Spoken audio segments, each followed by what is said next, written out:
જે મિત્રો માણસ એક પ્રભુ સેવા તો આજ રોજ અમે આજે પંચમહાલ જિલ્લાના ગોધરા તાલુકાના ગામ છકડિયામાં જ્યાં એક દાદીમાં રહે છે અને તેમની આગળ પાછળ કોઈ સહારો નથી. તો અમને આજુબાજુના ગામ લોકોએ જણાવ્યું કે તેમની આગળ પાછળ કોઈ સહારો નથી. તો અમે આવી ગયા છીએ બાની માટે રાશન કીટ લઈને. આજે તે ચોમાસાનો માહોલ છે. ઘરની હાલત બતાવો. વર્ષોથી આ ઘરમાં રહે છે આવી હાલતમાં અને જમવા માટે બી એમને બહુ પ્રોબ્લેમ છે. અને તો તમે જુઓ કે આ ઘરમાં કેટલી સમસ્યા છે. આ ધાબુ બી પડી જાય ગમે ત્યારે એવું છે.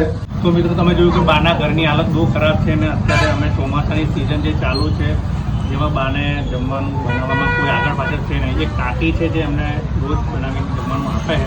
તમે બાની હાલત જોઈ શકો કે એ જાતે જમવાનું બનાવી શકે છે. તેથી અમારા સર્વ સમાજ ફેમિલી ગ્રુપ વડે જે દર મહિને રાશન કીટનું વિતરણ કરવામાં આવે છે તે તરફથી આજે બા માટે રાશન કીટને લઈને આવી ગયા છીએ અને ફરી પણ બાની માટે